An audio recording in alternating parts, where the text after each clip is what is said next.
Welcome back. Our next session is titled Age of the Strongman, the Rise and Rise of Illiberal Democracies.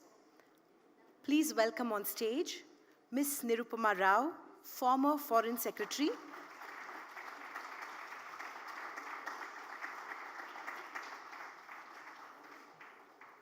Mr. N. Ravi, publisher, The Hindu Group of Newspapers,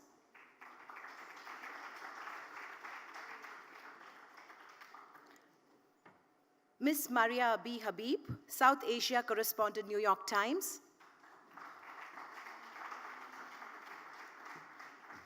and Mr. Max Rodenbeck, South Asia Bureau Chief, The Economist.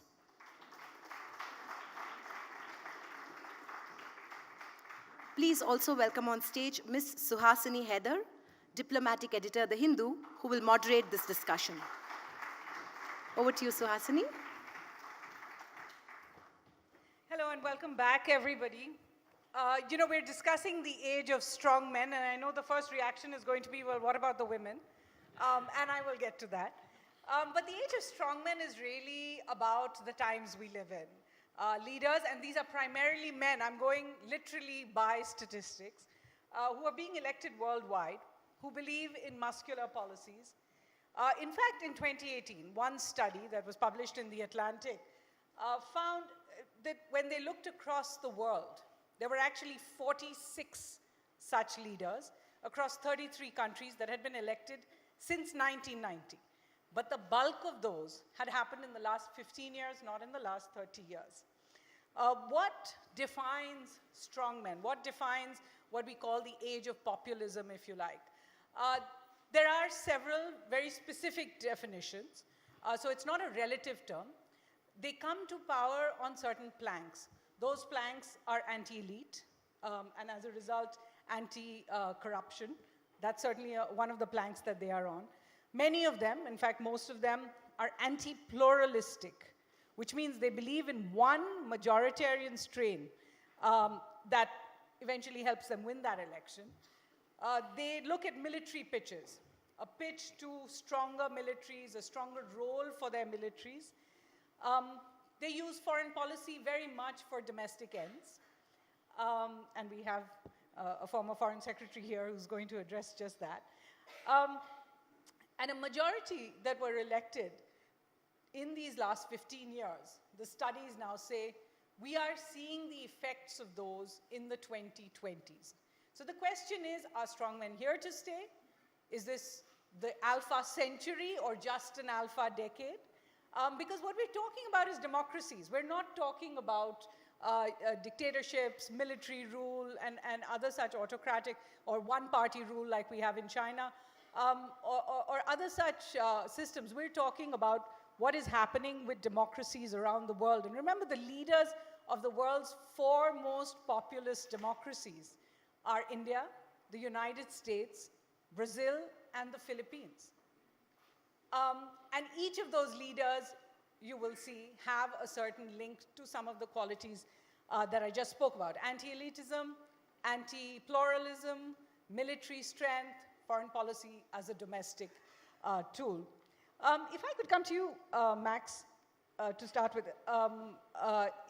In 24 hours from now, in fact, literally in 24 hours from now, we will see two of those leaders, Mr. Trump and Mr. Modi, stand side by side and address what seems like a political rally, which is fairly unprecedented, would you say? Would you agree that this is, in fact, the age of strongmen? Very much so. But I mean, I'm not so sure. I mean, if one looks into the actual conditions by which each one of these strongmen came into power, I mean, there does seem to be a global wave, but I mean, I think there are certain kind of attributes and circumstances that make it possible. And it's in some ways just a coincidence that this has happened in different countries. I mean, I think we often look maybe too much at the personalities of strongmen and not enough at the conditions that made their arrival possible. And I think that's where it gets quite interesting, because you find that the conditions are rather similar. I mean, you know, one can sort of mention, you know, in virtually all these cases, you know, there's a particular historical moment in that particular country where there's a sort of vacuum that's been created that's just waiting to be exploited. There's a situation waiting to be exploited. I mean, there's a public anger that's arisen, waiting to be exploited. There's a kind of ideological exhaustion waiting to be exploited by someone. There's sort of technological change waiting to be exploited. And in each of these places, you'll find that someone rises up to do that.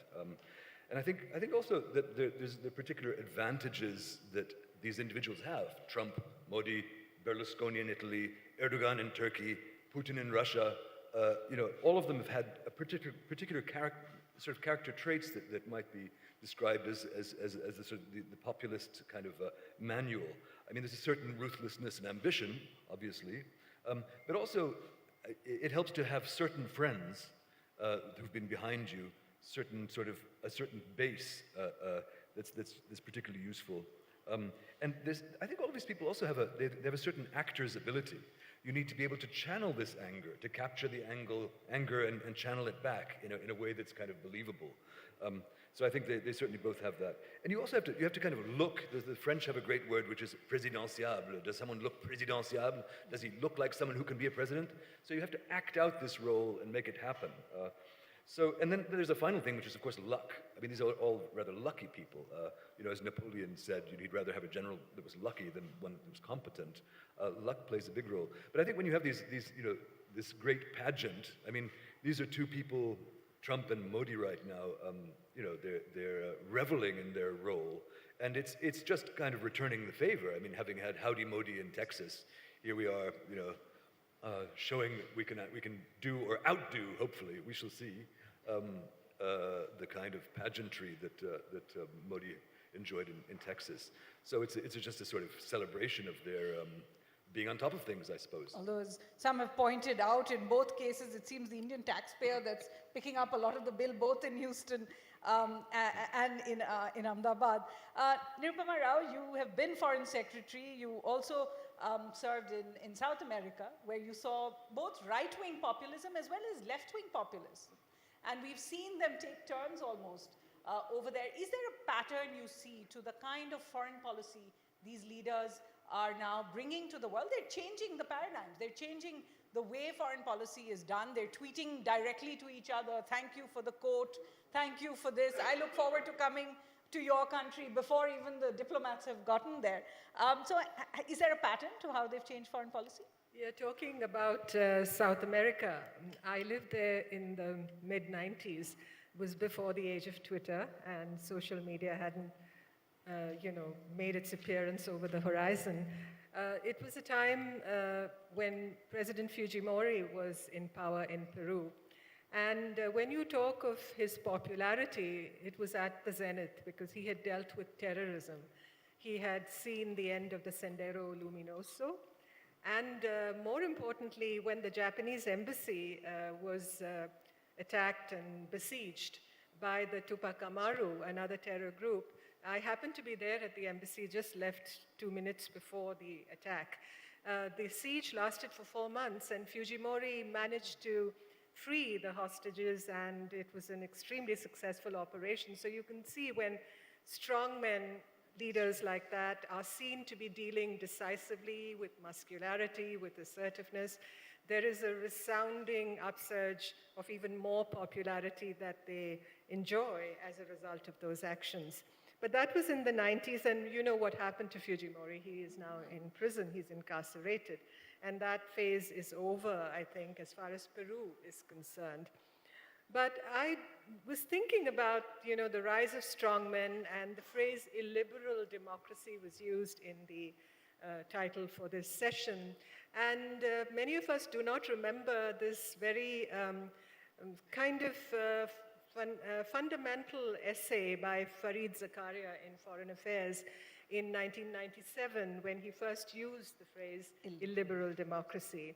And what exactly does illiberal democracy mean? And I'd like here to quote about democracy and the late Samuel Huntington, what he had to say. And he said that, let me just get that quote, elections open, free and fair are the essence of democracy, the inescapable sine qua non. Governments produced by elections may be inefficient, corrupt, short-sighted, irresponsible, dominated by special interests, and incapable of adopting policies demanded by the public good.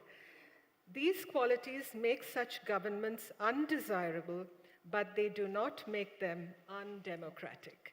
So you see the quandary that many of us are faced with here.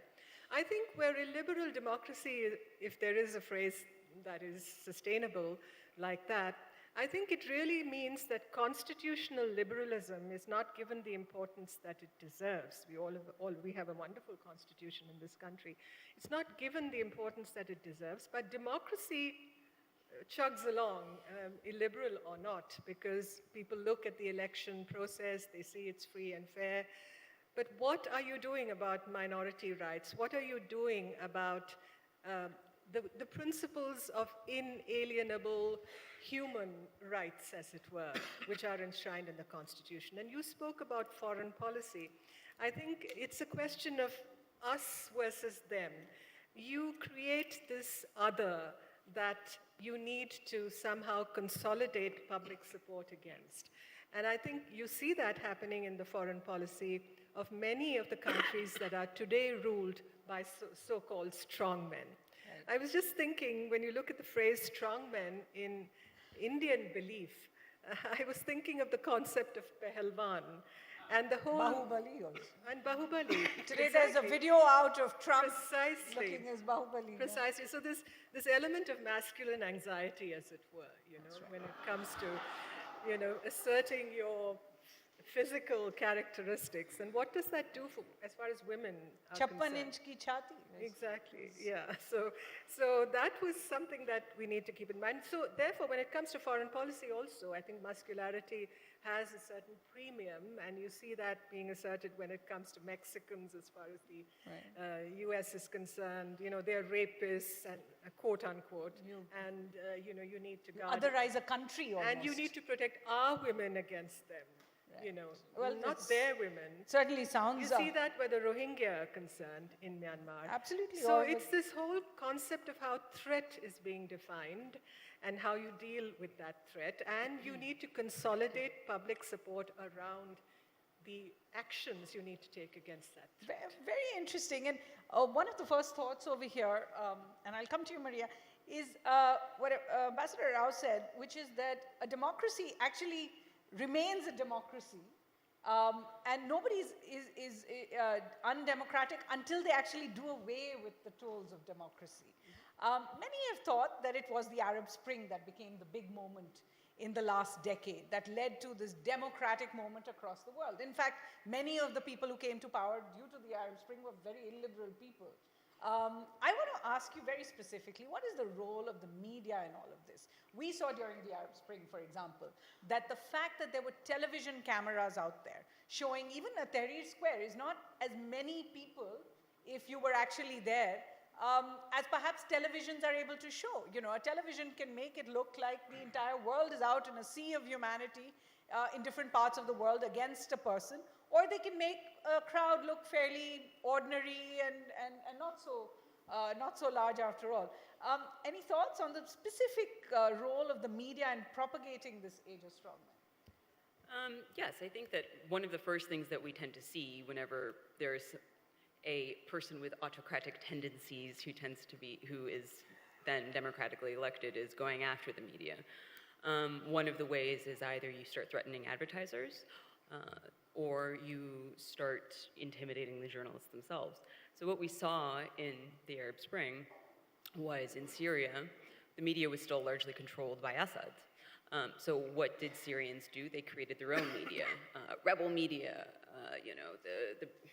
I can't remember some of the names, but there were some very interesting names that came out from different activist or rebel groups in different provinces throughout Syria.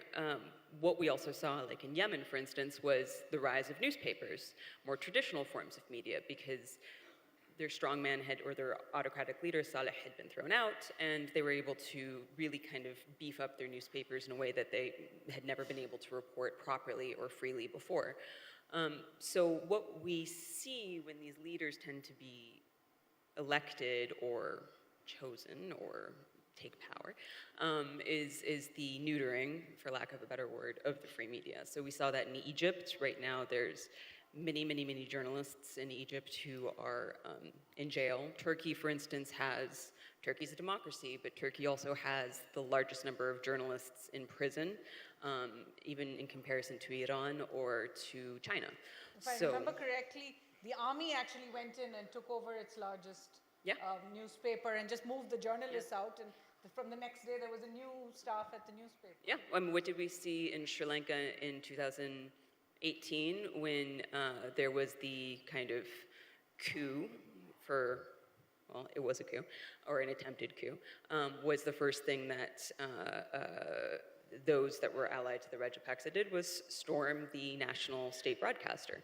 And what we're seeing in India, and I'm not saying that the present government is autocratic, they were democratically elected, but what is concerning for many activists is that journalists feel like they cannot report openly and freely here. And I have had many local journalists come up to me, and I'm sure Max has gotten this as well, and say, you know, thank you, because we feel like we can't completely tell the full side of things.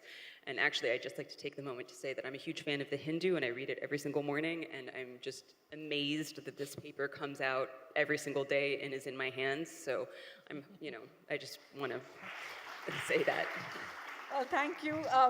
That's the good point to move to Mr. Ravi, who's responsible for so much of the journalism at The Hindu. Interestingly, Maria talks about the role of strongmen and how they actually try to take over the media, even as the media is playing a huge part in sort of promoting them, in a sense, of putting these images out, of building the myth that surrounds a lot of the strongmen in so many of these countries.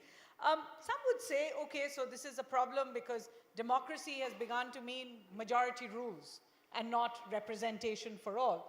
But others would just say, this is simply democracy in action. Some will come in, somebody will go out. Do you think it is illiberal, in fact, to suggest that there's a problem with strongmen? Thank you, Suhasini. I've been reading a very interesting and instructive book by two Harvard professors, Stephen Levitsky and Daniel Ziblatt, titled How Democracies Die. It's not quite 1984, but still, it gives us enough food for thought. And it presents a picture that's eerily similar to what we see in India and many other parts of the world right now. They describe how in the first stage, a leader with extreme views, gains the nomination of a political party, contests elections as a demagogue, plays upon fears of the people, plays upon disaffection, loss of jobs, and their economic condition, plays upon fears of the other, which could be either the enemy within or the enemy without, and so on, and gains office. And after he gains office, the pattern they found is very similar across the world, that they get impatient with the normal restraints, constitutional restraints of a liberal democracy, and then try to influence the courts, tries to turn the constitutional institutions into weapons against the opponents politically within the country, and how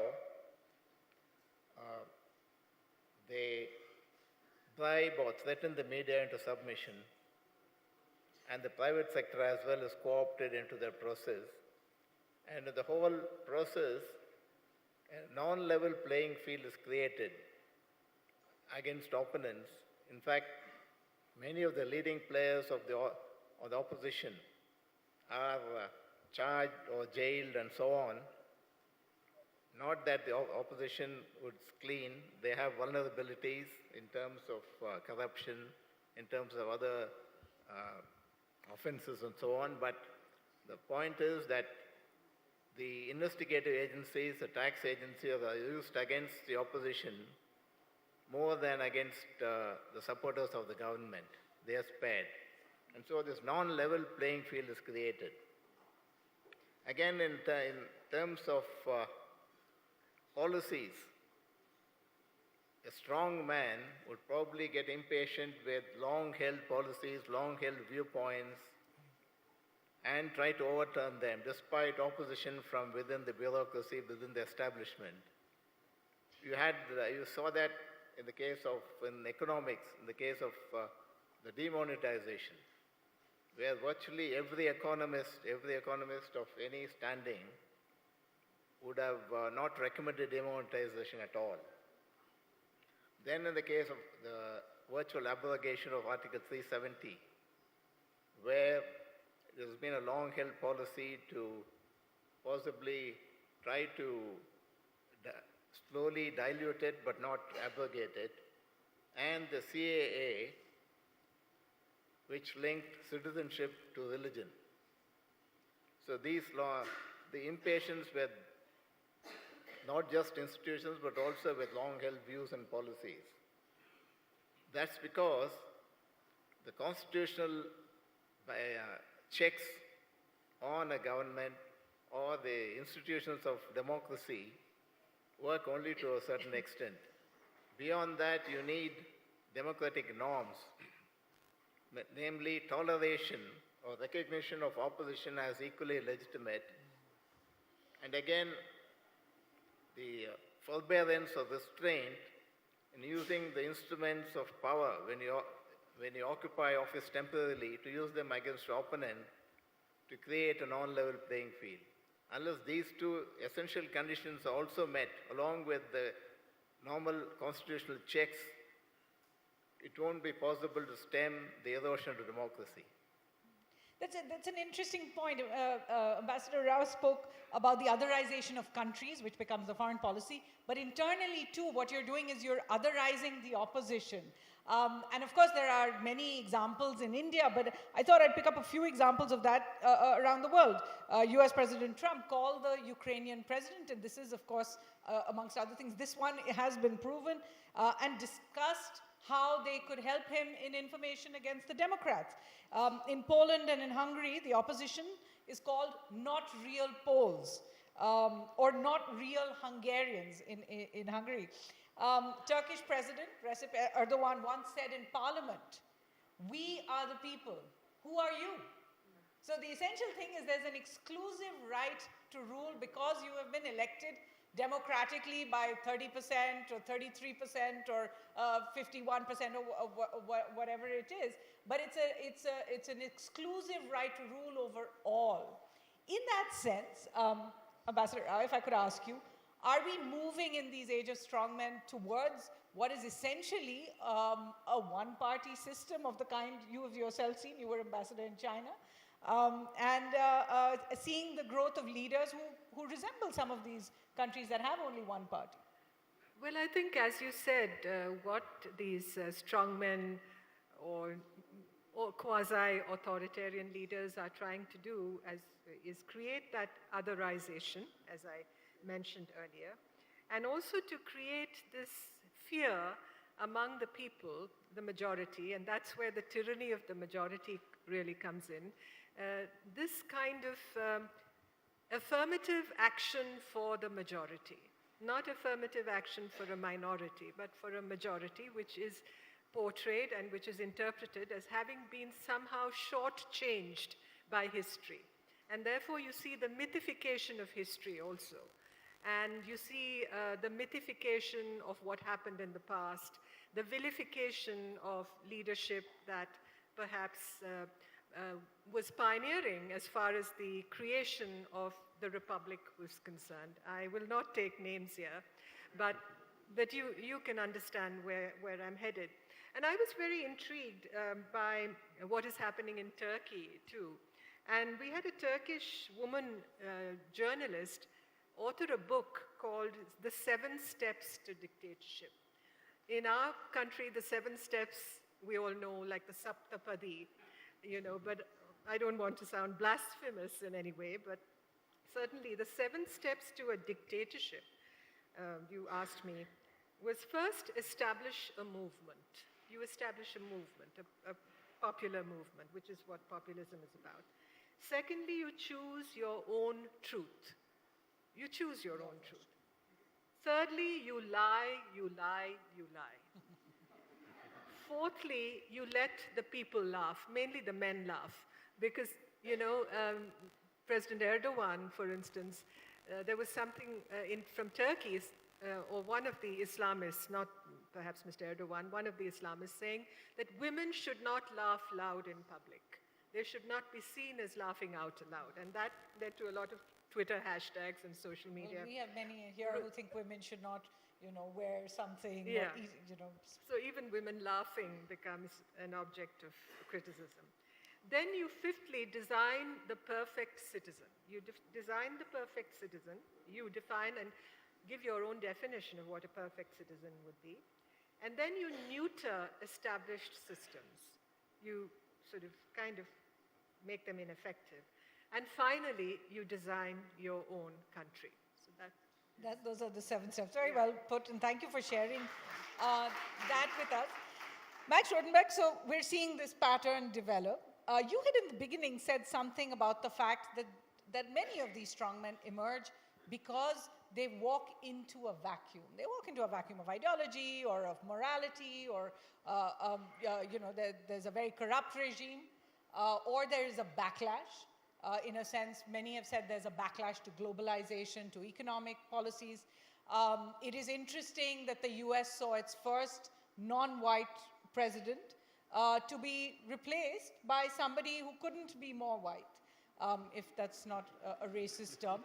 We in India had our first minority prime minister, followed by an extremely majoritarian prime minister who has held certain beliefs in that regard. So is there a sense of a backlash that essentially there have been, and this is something that those who oppose these strongmen must recognize, that there is not just a sense of anger, but there is a sense of complete pushback against something that was seen as Absolutely. I think if you look at any of these guys, and I would start with Berlusconi in Italy, who may be the first of this kind of example of the new democratic populists, who came into power in the 1990s.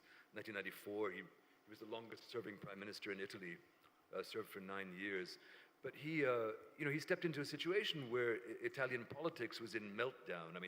This sort of polarization between right and left had collapsed. The Communist Party, which was always one of the poles, had collapsed. People were totally fed up with the entire political class. There was corruption everywhere. And here was this crass guy with fancy, loud suits, who was also a billionaire, who marches onto the stage. And he was sort of irresistible as a spectacle, but it had to do with how disappointed people were with what had gone before. Same thing in Turkey with Erdogan, for example. Turkey had put up with decades and decades of rather creepy military rule with a facade of civilian leaders who were corrupt and basically toys of the military, but played this game and sort of kept repeating themselves. And Erdogan comes in as someone new and fresh and different, who's going to both fight the military and also represent the sort of suppressed religious side. So Turkey had also put up with this kind of enforced secularism that had gotten large swathes of the Turkish public very annoyed. So he came in as a sort of clean sweep type of person. Putin is another great example. He arrived in power after the decade of total turbulence under Yeltsin, when the whole country seemed to be falling apart. Russians felt embarrassed in front of the world at what their country had turned into. Their economy was a mess and so on. And so here was this sort of straight, tough guy from the old school of the KGB, just the answer we need to the situation that we're in. So I think those kinds of conditions have been crucial. And the same could be said of the US, as you say.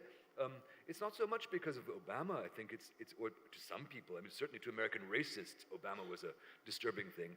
But I think, behind Trump and the damage that he's done to the American polity, there was a growing sense of dysfunction anyway, that was quite irrespective of Trump. There is an extreme dysfunction in America. Same thing with Boris Johnson, too. Total dismay with the ruling class. Boris Johnson makes people laugh, So wouldn't you rather watch him on TV than the other guy? It's quite simple, that could have been predicted, miles off.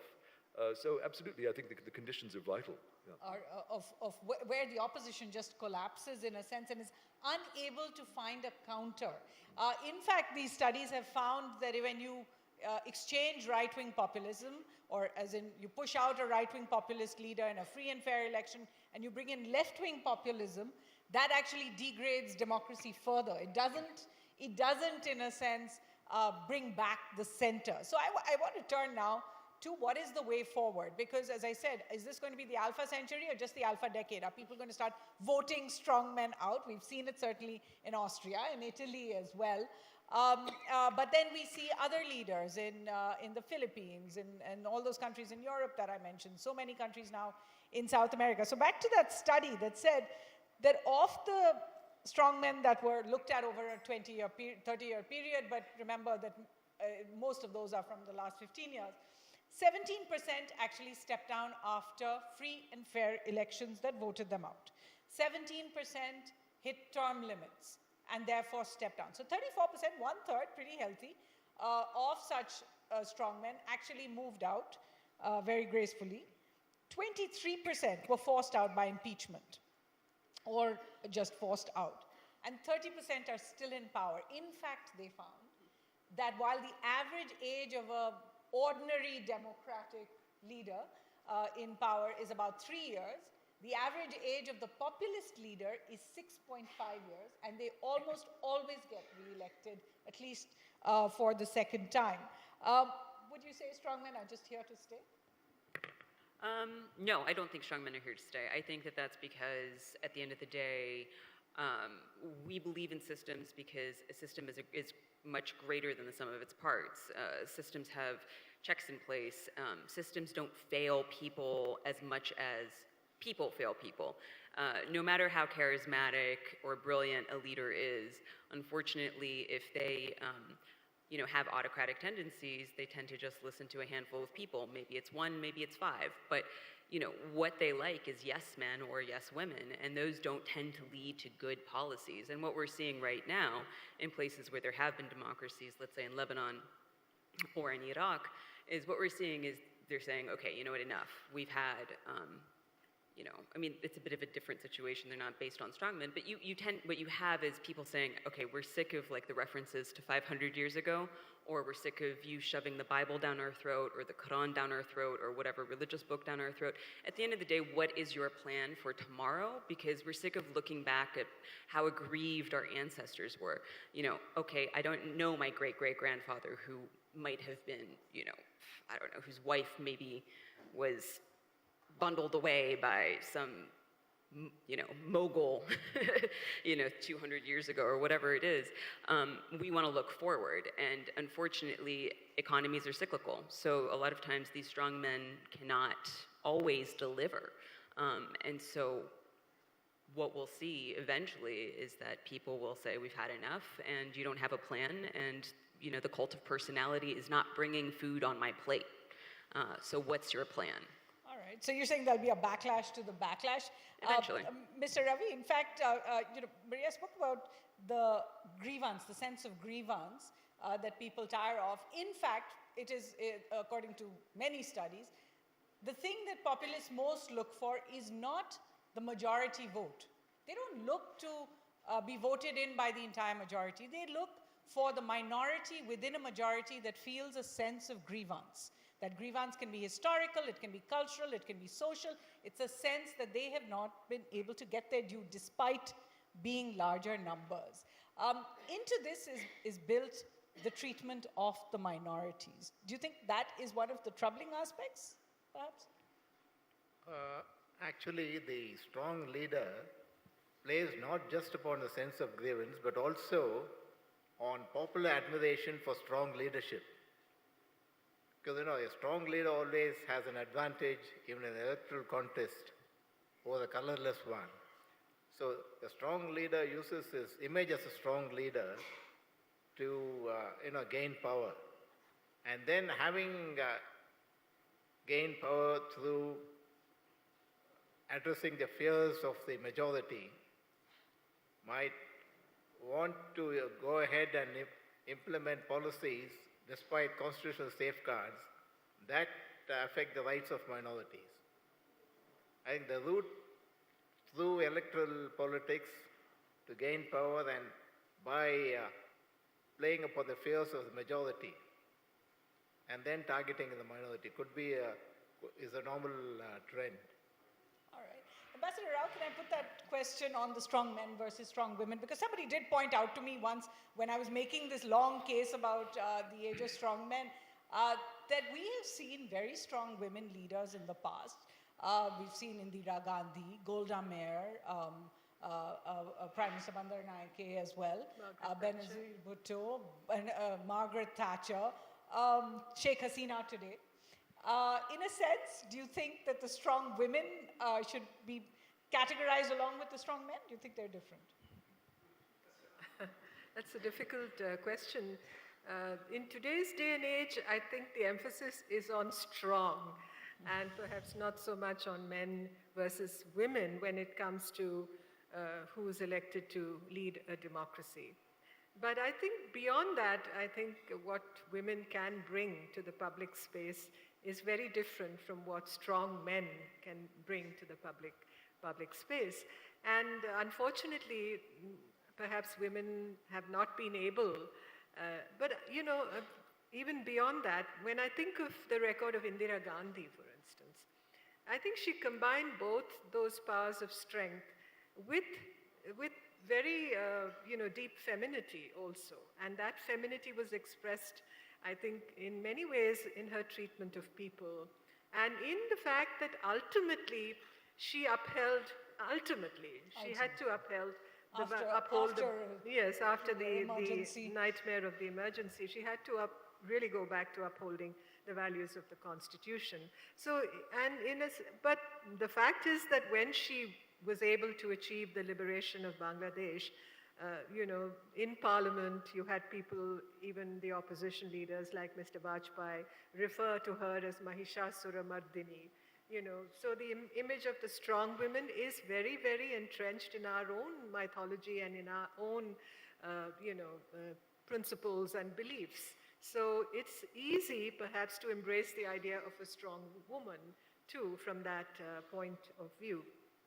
But I think what we need to do and really emphasize today is, in an era of strong men, and in an era where, a leading democracy like the United States, which has so many checks and balances when it comes to upholding the power of the minorities, if you look at the way the Constitution plays out, the way their political structures are, the independent judiciary, the Senate, for instance, you have 50 states in the United States, but every state, regardless of their population, brings only 2 members to the Senate.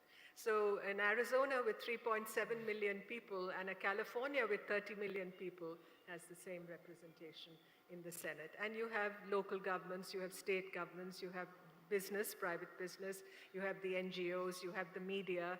So in a sense, because I think ultimately you cannot appeal to the angels in us because we are not angels, you have to create checks and balances in a democracy. All right. So I just want to go around very quickly and ask each of you exactly the same question, which is, if this populism is a problem in as much as it leads to certain things people don't like. Obviously, everybody loves decisive leadership. Everybody loves somebody who brings back national pride. Why wouldn't they?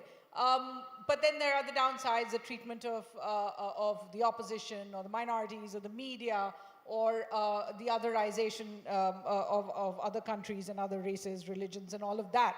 So I want to just go around very quickly and say, what is the balance to this populism? What is the best balance to this kind of populism, Max? Well, I think the best balance is strong institutions, which cannot be guaranteed. I mean, it's something that people have to work on continuously, all the time. And of course, one of the attributes of populist leaders is that they do try to subvert and undermine or bypass institutions. So certainly, strong institutions are the vital thing. All right. That's a good one. In fact, this Princeton professor who wrote the book, What is Populism, actually said, a populist leader has crossed the pale, if you like, when they do 2 things. One is either build a new city or the other was change the constitution. Maria, what's the best balance? Maybe it's because I'm a journalist and I love media so much, but I have to say it's probably the media, whether it's a citizen journalist or a reporter like yourself.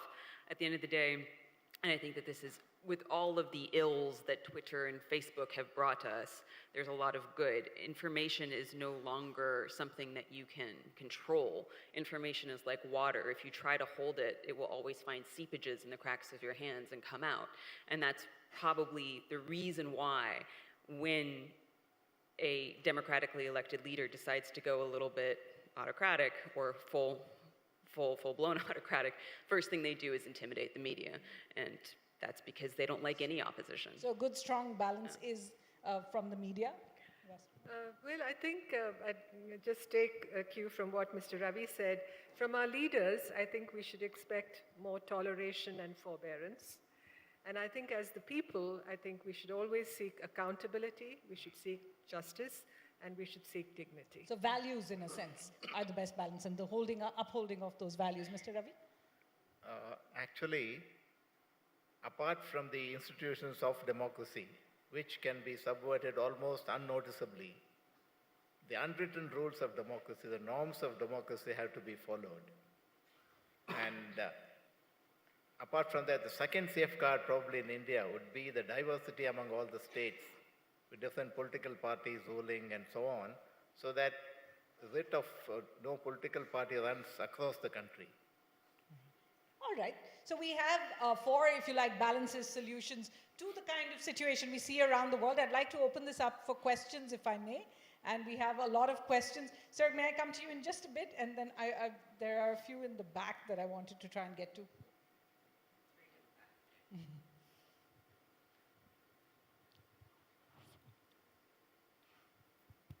Hello. I am A. Premananda, madam. I just don't know to whom to point out my question. My question is, as Her Highness Madam said, there is a mythification at present from the side of government and also from the side of media. Sometimes we, the readers, are getting confused which is truth. And sometimes I get to feel that in future, these social medias may run the nation. All right. Interesting. And I'm glad you brought up the point of the social medias, because we didn't take that over here. Somebody who hasn't asked the question, maybe if I could. Is that So you please, you just We got it, sir. show me the, guide me where we have to Where go. is the truth? Yeah. That's Thank a you. great question. There's a gentleman there.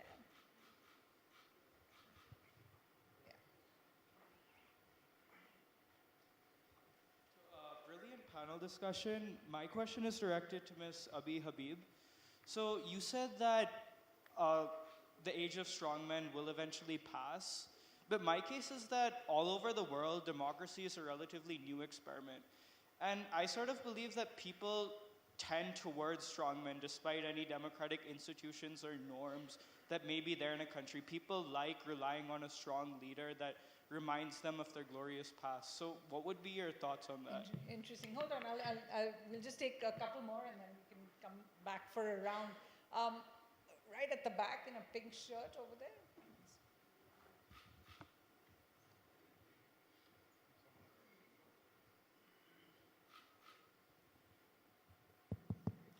Hi, my question is for the entire panel. So, we spoke about the age of strongmen. So, what difference do we see from a country like New Zealand or, say, Canada to some extent when compared to a country like India, where we have, such draconian policies, if I may say, or draconian ideology, if I may say. What do you see the difference between these two? You mean that they have elected certain Yeah. liberal... New Zealand is seen to be a very progressive government, and All right, are those the counter? And if we could bring a mic to the front, Mr. Narayan.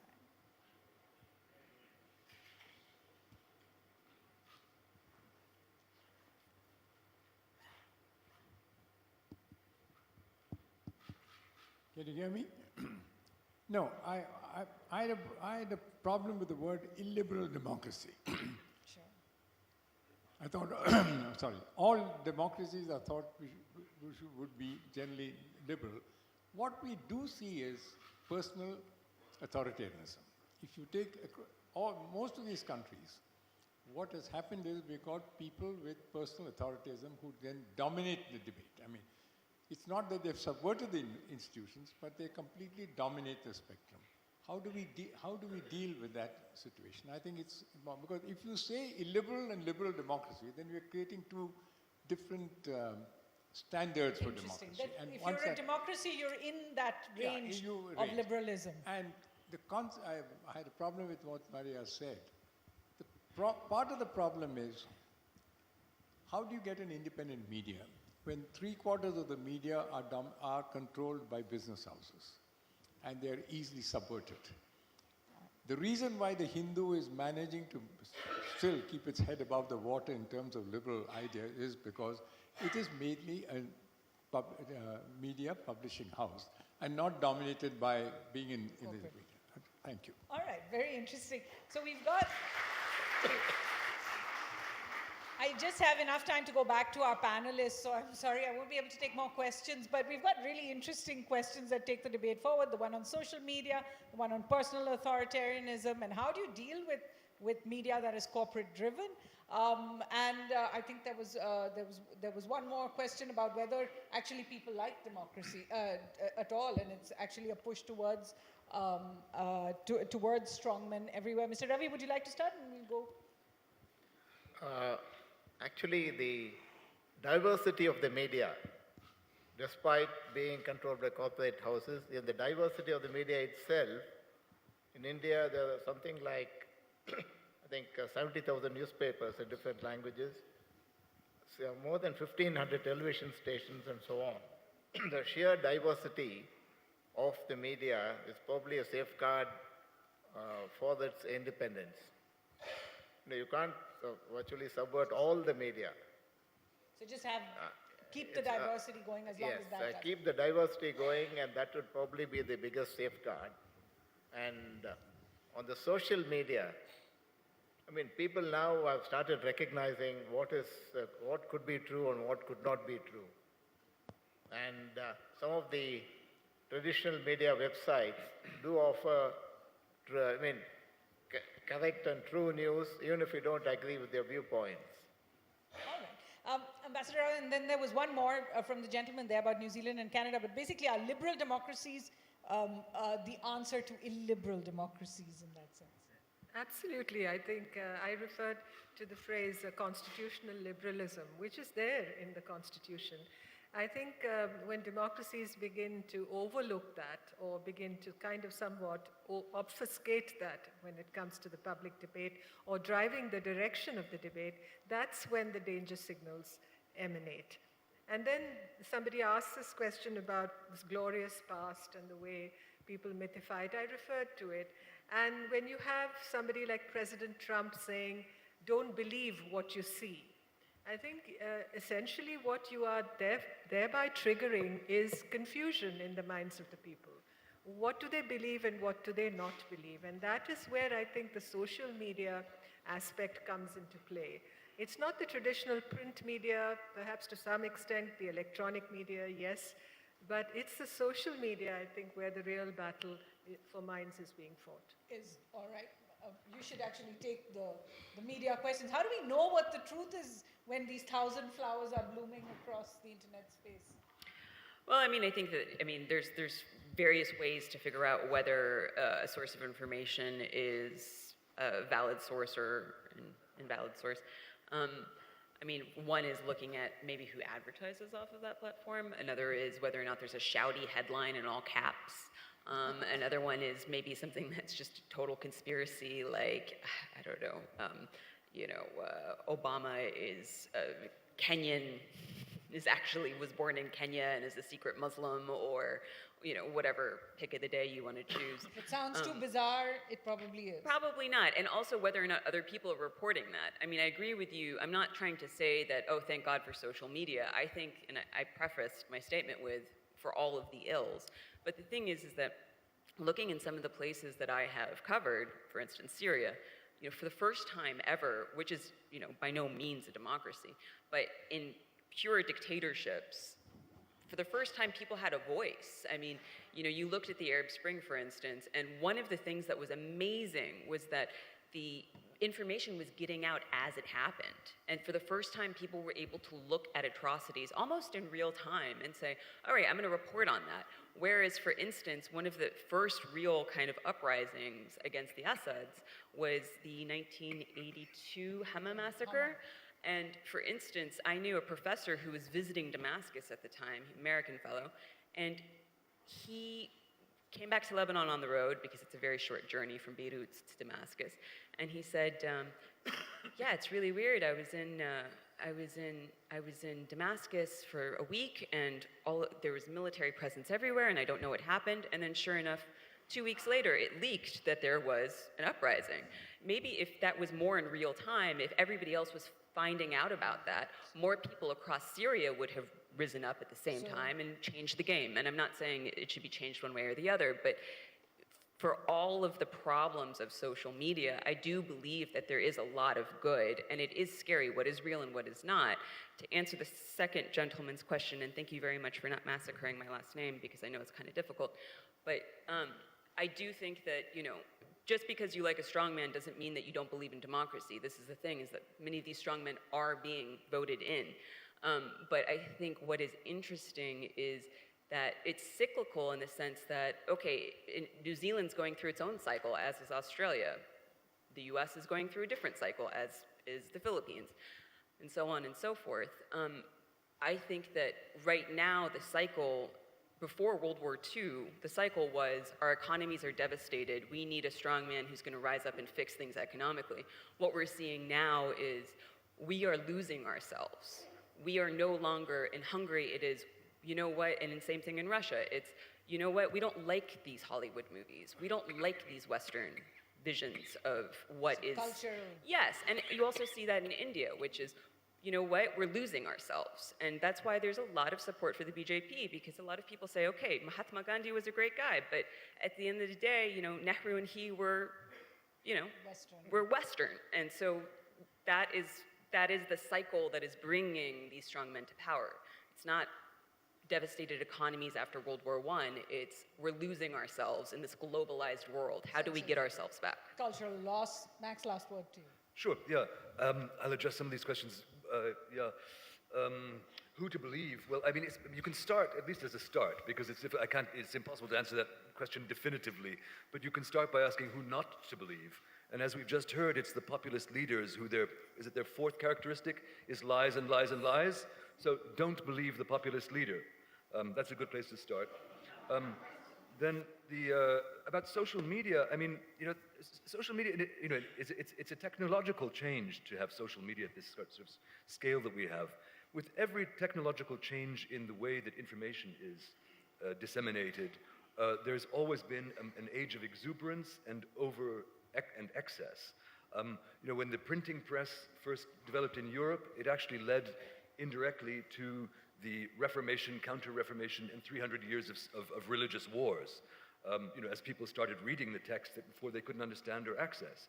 When the printing press is developed into fast type, rolling type to print newspapers, the first explosion of newspapers in the 1830s, 1840s led to this year of revolutions in 1848, including my own newspaper, by the way, The Economist, which was founded in 1843 as a little propaganda rag. But during the 1840s, there was this explosion of all these voices, a lot of them saying absolute nonsense and lies. So when radio first came out, there were literally thousands of radio stations. People were putting radio stations on the roofs of their buildings.